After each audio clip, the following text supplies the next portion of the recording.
Hey everyone, welcome back to the Outcomes Rocket. So excited that you tuned in to another episode of our podcast. Today, I have the privilege of hosting Stephen Collens. He is the CEO at Matter. I'm so excited to have him here because Matter is doing such an incredible job as a global healthcare startup incubator. It's a community nexus and corporate innovator accelerator headquartered in my hometown of Chicago. So such a pleasure to have you here on the podcast, Stephen, and super excited to get into it. Thank you so much for having me. Appreciate it. Oh my gosh, man. I appreciate you. And so look, to kick things off, help us understand you a little bit better. What got you into healthcare and what got you into the startup and accelerator ecosystem?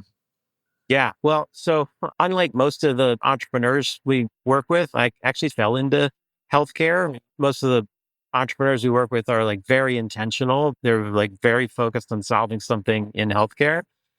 I came out of business school with a background in public policy and politics and was looking for a company that would value that in the context of their strategy and their direction. And so I was looking at regulated industries and ended up with a really interesting opportunity at a big medical products and pharma company called Abbott. And I ended up spending 10 years there. And that was my introduction to healthcare. So I came at it from that different angle. And when I left there, I went to work for a venture capital firm and a sort of a broader investment firm. And the guy who was running it really wanted there to be an incubator in Chicago that was really for the tech community. He wasn't really a healthcare guy, but that was my project to get that thing going. And I just dove in and immersed in the entrepreneurial world and got to know hundreds of entrepreneurs, investors, that whole community. And then there was an opportunity a few years later to look at the same type of concept, but focused on healthcare. I was like, well, I should do that. I love it. I love it. Well, you did get into healthcare right after you finished school, right? I mean, with Abbott. After business school, yeah. More or less, yeah, after business school. And were you with Abbott before they split into Abbott and AbbVie? Yes. Yeah. Okay. So I started in Abbott's pharma business and then had a couple jobs there. I had actually several jobs there. I had a job in their nutrition business, had a couple jobs in corporate. And then I think it's about 2 years after I left, they separated it out into Abbott and AbbVie. Very cool. Very cool. Well, and then you got into the VC world and now you're here. Man, first of all, like I love the building that you guys are in. The Merchandise Mart is such a cool place. I love where you guys located. Yeah, we picked it when it was built in the 20s or 30s, whenever it was the largest building in the world. It's got this amazing Art Deco sort of infrastructure. It's a landmark. You just say the Merchandise Mart, everybody knows nobody knows what the address is. Nobody cares. They just know where the building is. And it's been a great home for us. The background right now isn't terribly exciting. I'd show you something better, except we're in temporary space. We're moving from one spot in the Merchandise Mart to another one in a few months that we're really excited about. And that's awesome, man. For us for 10 years. It's such a great place. And then you got 1871, like a couple stories above, which is also, for the people that don't know, like, so Stephen and I are Chicago guys. 1871 was a Chicago fire. And it's like the rebuilding from the ashes of the second city. And I love the whole concept. I love everything. So that was the incubator that I started when I was working. You started 1871. That's amazing, dude. I didn't even know that. I mean, there was a group, but it was basically, I was tasked with creating an incubator for the city of Chicago that was focused on tech and figuring out what's it going to be, what's it going to be, where's it going to be, how's it going to work, how are we going to staff it, how are we going to, and that was the impetus for me just diving into the entrepreneurial world. And I was like, oh my gosh, what have I been doing for the last 10 years? I've learned a lot, but just being surrounded by and being able to work with people who their passions are so closely aligned with what it is that they're doing on a day-to-day basis, and they're just running through walls to change the world is something that gets me going every day. Well, that's inspiring, Stephen. I love what you've created, you and the teams that you've put together, both at 1871, which I was not aware of, and then also Matter Health. So let's zoom into Matter Health for a bit here. Help our audience understand what is it that you guys do and how do you add value to the healthcare ecosystem? So our mission is to accelerate the pace of change of healthcare. And we started with this core premise that the only real way to do that is through collaboration. So we are structured as a nonprofit entity set up to be able to maximize collaborations between entrepreneurs at every stage, between every type of large company that's focused on healthcare innovation, work with investors, with doctors, with scientists to try to accelerate the development of solutions that can improve either health or the business of healthcare. So at this point, we work with companies that are all over the world. They're every size and stage, and we've got a suite of services to help them. We run an incubator for healthcare startups. We don't take equity. It's a membership model. There's no strings attached. It's a very straightforward. We want to help entrepreneurs with interesting ideas go farther and go faster and do it more efficiently.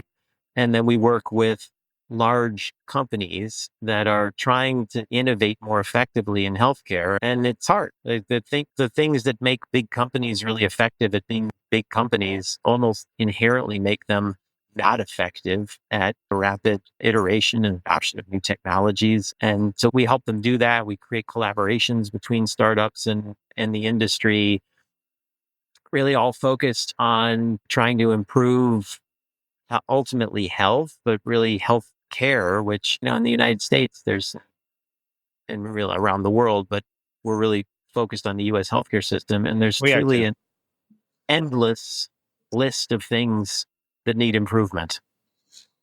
Well, a big amen to that, Stephen. And look, there's the amount of opportunities that exist, and it is so hard for large players to really innovate. It does become hard, like you said. Those things that make you great at being big don't make you great at innovating. So, talk to us about some of those programs. And by the way, folks, like you make it to the meetings, and all the meetings that we go to, at least most of them, you always see Matter Health there, and they always have like a bunch of booths with companies there, and you're wondering, what do they do? Well, Steven's breaking it down for us, but help us understand the players, Steven. So you've got payers, providers. Tell us who you help create accelerators for. It's like an accelerator as a service, right? It is. Yeah, that's become a huge part of what we do is you said it exactly right. It's like an accelerator as a service. So we work with big pharma companies, med device companies, health systems, payers, and what they're looking for different things, but it all comes back to they know that there are entrepreneurial solutions out there that if they could figure out which are the right ones, vet them in the right ways, get to know them in an efficient process, and figure out exactly what it would take to work with them. Again, doing that in an efficient way that they could improve what their goals and whatever those goals are. If it's a health system, it's probably their clinical outcomes. If it's a pharma company, they have a different set of objectives. But it all revolves around doing that, and so they fund us to build accelerators for them, and they're all focused on very particular topics, particular areas of health or healthcare that they're really passionate about, that they're really interested in. And we recruit, there's a big marketing effort that we put behind each one of these. We recruit the most interesting entrepreneurs that we can find from all over the world. And then we custom develop a program for them that's usually 3 months long that is aligned with what the larger company that we're working with, that's aligned with their goals and their needs.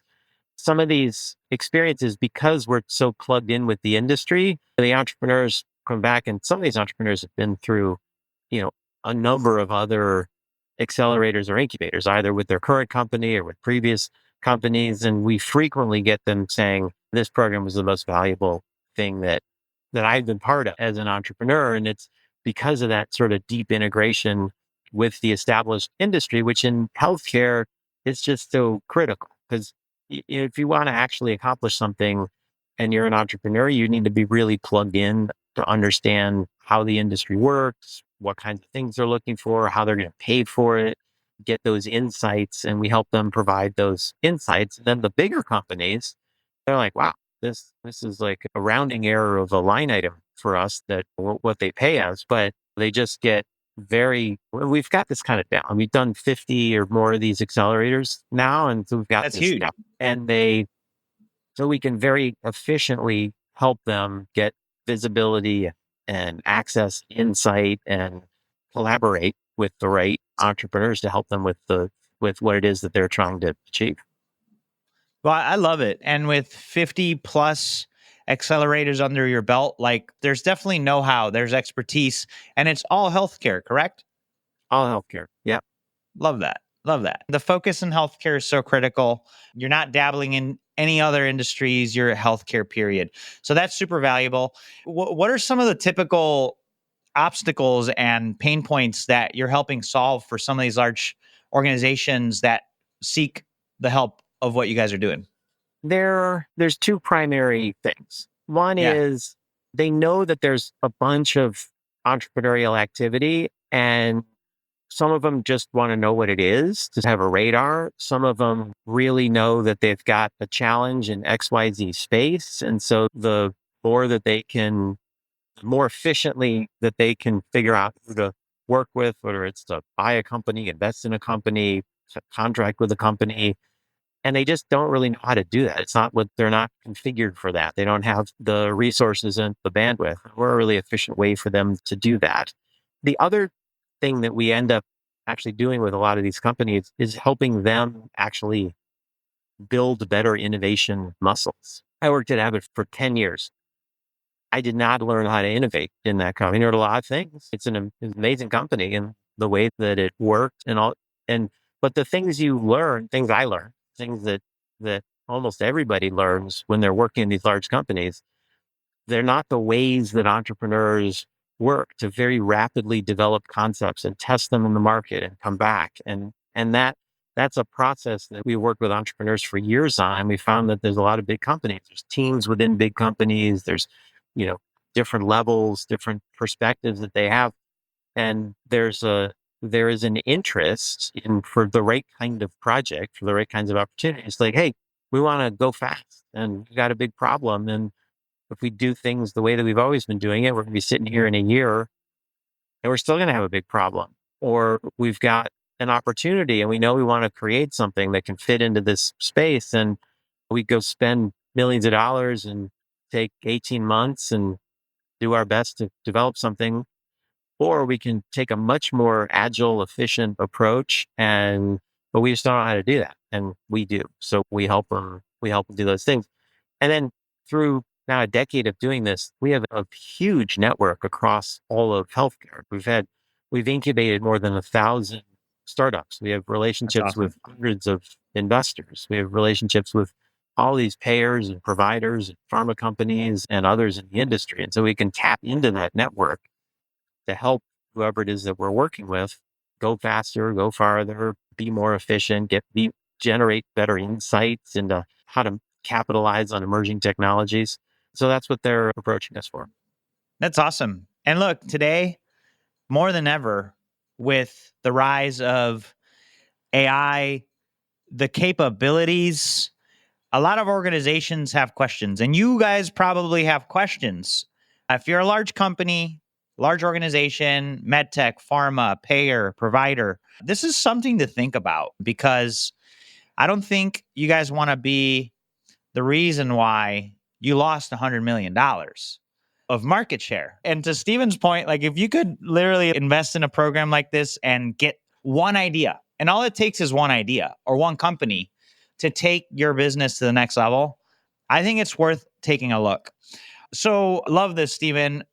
Tell us a little bit about like, okay, you've built these two incubators, the incubator, now the accelerator as a service and services. Tell us about one of the biggest setbacks you've had and a key learning that's come from that. Because we learn a lot more from our failures. Yeah. Honestly, the one that like pops into mind is that my experiences before this, I worked at I worked on Capitol Hill. I worked for a Senate office. Oh, cool.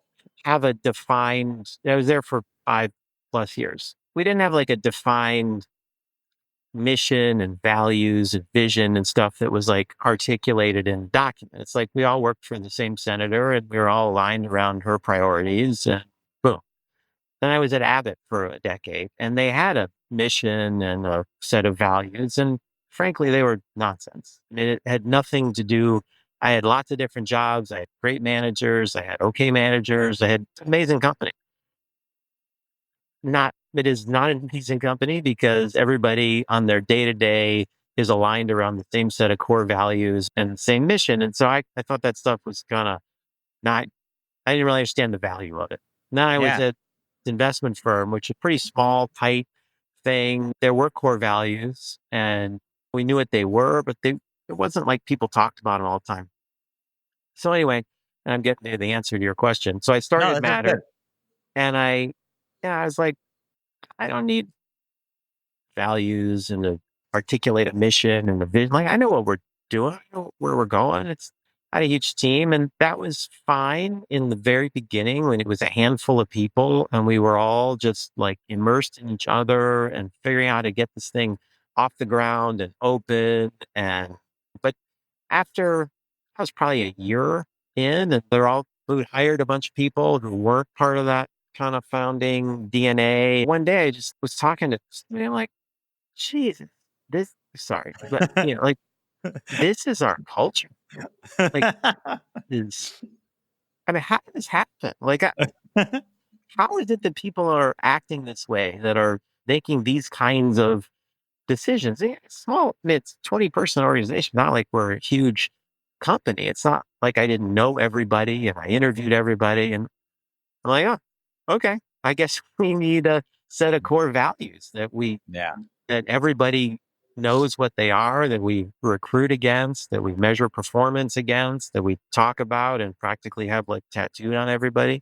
We don't really do that, but and we need a mission because people are, yeah, again, like I knew what our mission was, but we needed to articulate it and write it down and like hammer it into people and then cascade that throughout the way that we set our goals and our objectives for the year, for the quarter, what people are doing on a day-to-day basis and how that all aligns. And it was just a huge learning for me because I learned about this stuff in business school and then just my experience over in the working world over the years hadn't taught me or the real value of this stuff. So I was a little late to the party in understanding that. And now I talk about our mission. I'm sure people are just like roll their eyes, but I talk about it constantly. And we do all that stuff. We hire against it. We measure people against it. We built in all of the systems that we have. And I think we have a really strong culture here. And that's incredibly important to me. I love that, Stephen. Yeah, funny enough, like I went through a similar feeling about the mission, visions, and values, but it does make a difference. Yeah. And so as a leader, I think it's important that we take your point home for everybody listening. This stuff could seem soft, but the reality of there's actually hard scalability behind a clear mission, vision, and values. So definitely, if you're going through the same thing, struggling like Steven did, like I did at one point as well, like just know that there's a big value here and something you should consider. If you don't already have it hyper clear and memorable, tattooable, you should definitely do that. Stephen, I really love what you do. I love how you do it and grateful that you're able to join us today. What closing thought would you leave our audience with? And where can they reach out to you and learn more about the great services and opportunities that you have? For anybody to reach out to me, my email is Stephen@matter.health. They can go to matter.health and learn more about the organization. The thing that I started to appreciate shortly after I joined Abbott is just how complex and challenging and difficult and frankly screwed up our healthcare system is. And it can be now working just so closely with entrepreneurs for just years and years. And I see the cycles that they go through of especially ones that are like first time entrepreneurs and they're jumping in and they're just so passionate about something. Every entrepreneur runs into walls, roadblocks, but in healthcare, they just seem sometimes so insurmountable. And so for them, it's like, yeah, and the funding environment's bad now. And like, but there is hope. And it just requires a lot of grit and a lot of perseverance. And there's a lot of ups and a lot of downs. And it is, unfortunately, there's no shortcut around that. And then I'd also say we work with, again, lots of people at these big companies. And we're usually working with people who are trying to push boundaries in some way, and they get stymied by just layers of bureaucracy or regulations or rules, all of which are there for very good reasons, a lot of which aren't in a lot of cases. But there's what we've found is that when we can really help empower somebody to do something novel, that the reception that they get inside the company is often it like exceeds their expectations of like, wow, I'm actually able to get something done in this innovative way and people aren't killing me for it. Like, and so it's going to take a lot of innovation from big companies, a lot of innovation from entrepreneurs in order to just really continue to chip away at the problems that we have in healthcare and make a difference. And we look forward to working with folks who are trying to harness innovation in different ways to improve healthcare and just don't want them to give up because it can be a real challenge. I love that, Stephen. Great way to close our show today. And for everybody out there, make sure you check out matter.health. Email Stephen. He shared his email. And look, this is the year for you to make some moves. So you don't have to make them alone. There's a team over at Matter Health to help you. Stephen, thanks for doing what you do. It's a huge resource for our ecosystem. Thank you so much. It's been a pleasure talking to you and getting to know you through this process and love what you do. And hopefully you'll be back in Chicago someday and we'll get to spend some time together. Let's do it, Stephen. You can count on it. Thanks again.